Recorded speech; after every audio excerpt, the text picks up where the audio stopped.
हर साल हम इस प्रकार का उनका एप्रिसिएशन का, उनकी प्रशंसा का, उनकी प्रशस्ति का एक कार्यक्रम आयोजित करते हैं। हर संस्था का हर साल स्वागत करना संभव नहीं है।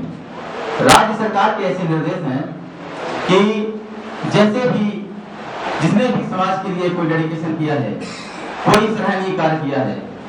अभी तक क्या होता था, रक्तदान एक अननोन कार्यक्रम था और उस कार्यक्रम में सब लोग बिना किसी पहचान के वो आते थे और वो रक्तदान करते थे।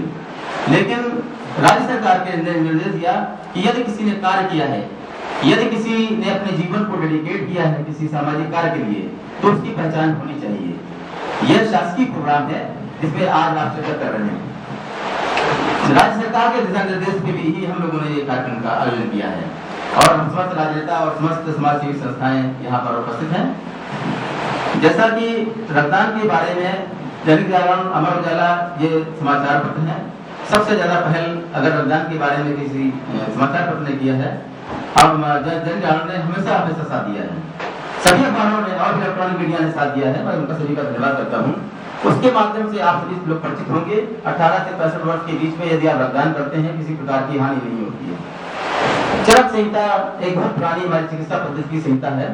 उसमें कदाचित कहीं पर पुराने समय में ऐसा उल्लेख किया गया था कि जब आप 100 दिन खाना खाते हैं तब 1 बूंद वीर्य की बनती है और जब 100 बूंदें वीर्य की बनती हैं तब 1 बूंद खून बनता है। दोस्तों, कहने के लिए चरक संहिता एक बड़ी सम्मानित ग्रंथ है। सम्मानित चिकित्सा जगत का एक बहुत बड़ा मतलब किताबें हैं, उनको करके लोग बीएमएस करते हैं। उस वक्त ऐसी रिसर्च के लिए सुविधाएं नहीं थी, लिखा था, मैं उसका भी सम्मान करता हूं। लेकिन ऐसा नहीं। रक्त बनने की प्रक्रिया अनावरत हमारे आपके शरीर में बोन मैरो में सभी आप लोगों ने सुने होंगे, सभी बहुत लोग यहाँ बैठे हुए, पढ़े लिखे लोग बैठे हुए हैं। बोन मैरो एक अस्थि मज्जा जो कि बड़ी लॉन्ग बोन्स के अंदर हमारी होती है, उसके अंदर एक सिंपल एंडोथेलियल लाइनिंग होती है।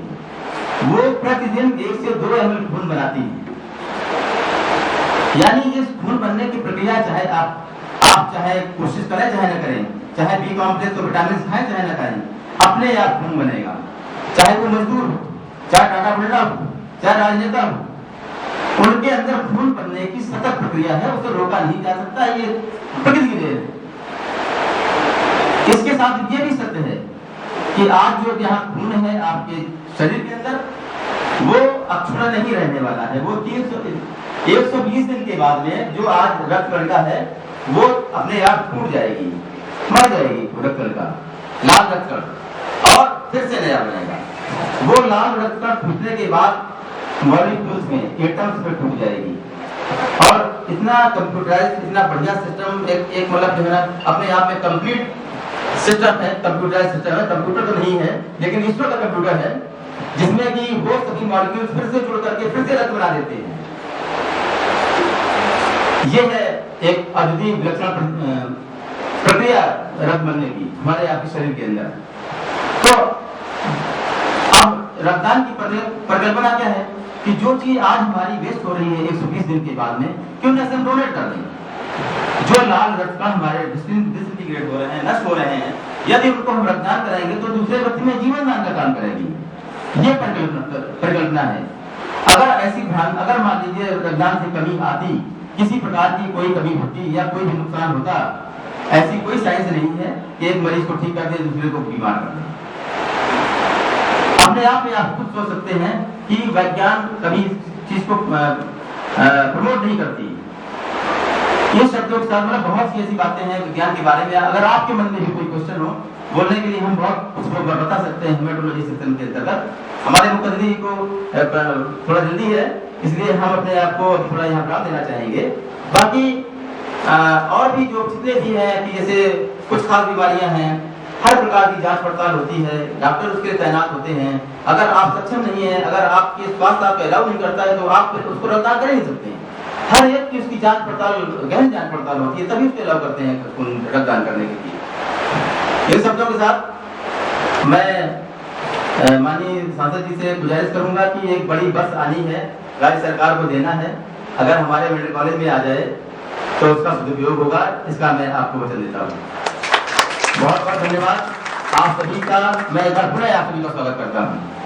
माननीय श्री अंजुम साहब से मैं अनुरोध करूंगा कि आज के कार्यक्रम को अगर अपनी वाणी से सुसज्जित कर दें तो मैं बहुत बहुत आभारी हूँगा।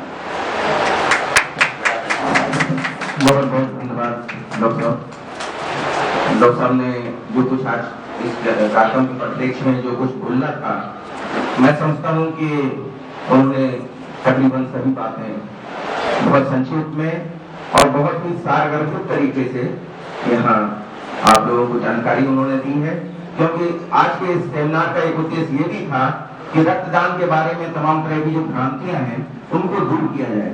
आप अच्छी तरह जानते हैं कि आज की जो परिस्थितियां हैं उनमें रक्तदान के लिए घर के लोग, रिश्तेदार, सगे संबंधी, आपके अपने मित्र आपकी अगर आप बीमार पड़ते हैं तो पैसे से तो आपकी मदद कर देंगे, लेकिन जब खून देने की बात आती है, दीपनारायण जी बैठे रहे हैं, वो जानते हैं इस बात को बहुत अच्छी तरह से। इसी वजह से उन्होंने ये खून खुद देने का सिलसिला शुरू किया था और एक मुहिम के तौर पर उसको चलाया।